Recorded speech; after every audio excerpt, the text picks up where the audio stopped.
Hey, welcome, folks. Glad to have you with us. Glad to be with you.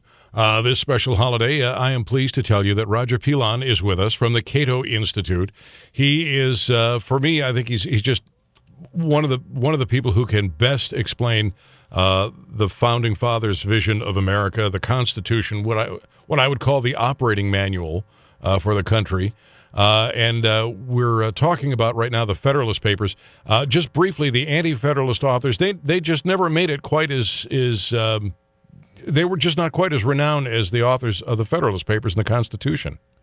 No, because they didn't carry the day. I mean, there were people like George Clinton and Robert Yates and Brutus, and I think there was a federal farmer and someone named Cato. They took colorful names. Let's remember the Federalist Papers were written anonymously. They were published under the name Publius. And but the Anti-Federalists did not carry the day, although they put up a good battle in various of the states, including New York and especially Virginia. You've got also Patrick Henry, who had some fiery speeches against this new central government. But by and large, because the Federalists carried the day, those are the people that we remember.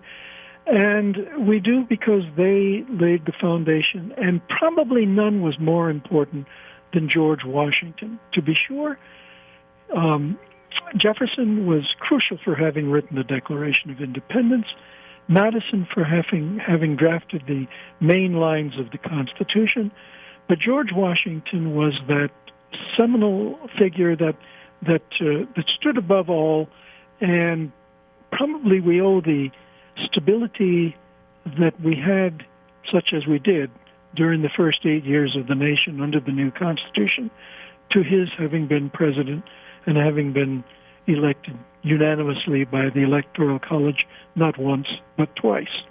And so the importance of Washington cannot be underestimated. Overestimated. Overestimated. Roger, the big issue that lasted from the drafting of the Constitution, I think, till the 1860s, when it was finally settled, was slavery. Yes, and that too, the importance of that issue just grew in time. The framers in Philadelphia knew that this institution was inconsistent with their founding principles. They wrestled mightily with it. They hoped it would wither away in time. Madison insisted that the word slavery not be included in the document itself. So you have these euphemisms, the 3/5 rule, and so forth. And they made their Faustian bargain with the devil in order to preserve unity. Had they not done so, there would be no union. And they hoped it would wither away in time, as I said, but it didn't. It took a civil war. What you find, though, is that as time went on and the abolitionists grew, the call could not be resisted any longer. And, of course, it took the form of various forms, the Missouri Compromise, and then the Dred Scott decision really drew it to a head. It was at the foundation of the establishment of the Republican Party in Ripon, Wisconsin in 1854. And then, of course, we had the famous Lincoln-Douglas debates and the election of Lincoln, and then the secession that followed after that. So there were two issues that led up to that, the tariff and slavery. And what you see at the end of the Civil War is the passage of the Civil War amendments, the 13th Amendment, which ended slavery, the 14th Amendment, the 15th Amendment, which provided the franchise to the freed male slaves, and then the 14th Amendment, which is so important because it finally applied the Bill of Rights against the states. And so you could now go into court against what your state was doing to violate your rights, which you couldn't have done up to that point except under state law. And, of course, in the southern states, it did the slaves no good to do that because that was law the slavery was recognized in the law of those states. If I can, let me roll back to the 3/5 rule, because there seems to be a lot of misinterpretation about what the impetus was with regard to the 3/5 rule. Could you explain what it is and why it is? Well, that enabled the southern states to count the slaves as 3/5 of a person, and therefore to get larger representation accordingly. The truth of the matter is, though, that had there not been that rule, they would have had even larger representation by virtue of the counting the slaves as whole persons. So it did work to the advantage of the North, ironically. It's fascinating, the decisions, the choices, and this pretty much uncharted territory, because there really wasn't another free republic anywhere on the globe at the time, was there? Well, England, yes, relatively so. But no, you raise an important point here, and that's this. You hear a lot today about how limited the franchise was. Oftentimes, property qualifications to vote, for example. Obviously, women could not vote. And the slaves, of course, could not vote. But that's relative to what? Compared to what? Compared to the rest of the world? Truth be told, we were vastly ahead of the rest of the world. There was no universal suffrage in England at that time, for example.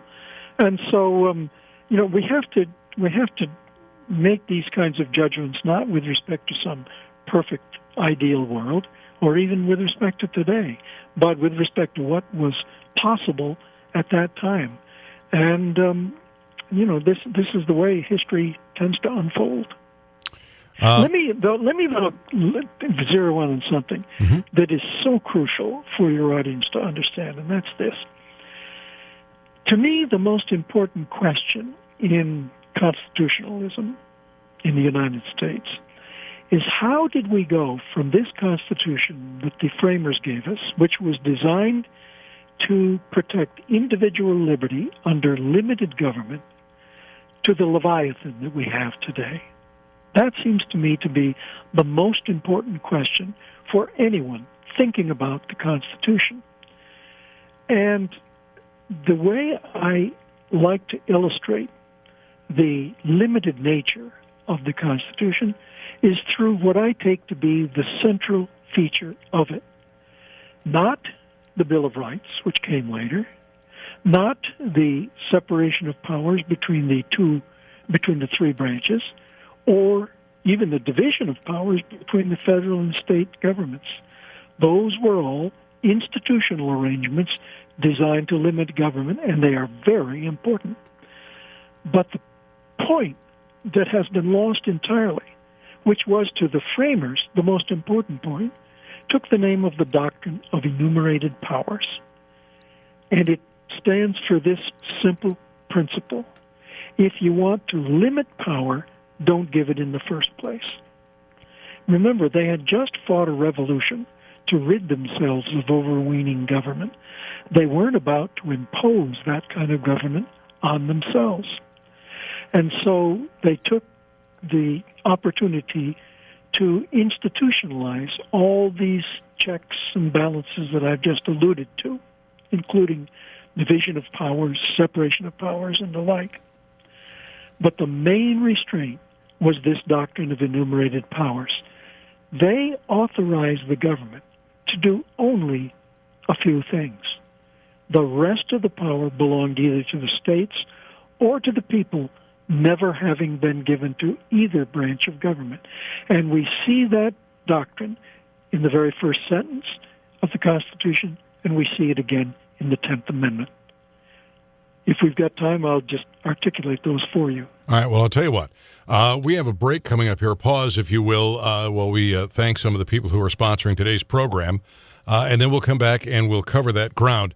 If you just joined us, Roger Pilon is with us, and he is the founder and director of Cato Institute's Center for Constitutional Studies. It is an important force in the national debate over constitutional interpretation and judicial philosophy.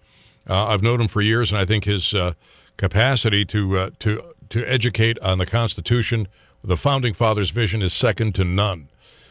So maybe we can podcast this later, but we'll certainly play it again at another time. In the meantime, let's just pause for these fine sponsors of the program. Then we'll come back. You are listening to The Gary Nolan Show. This is the Zimmer Radio Network.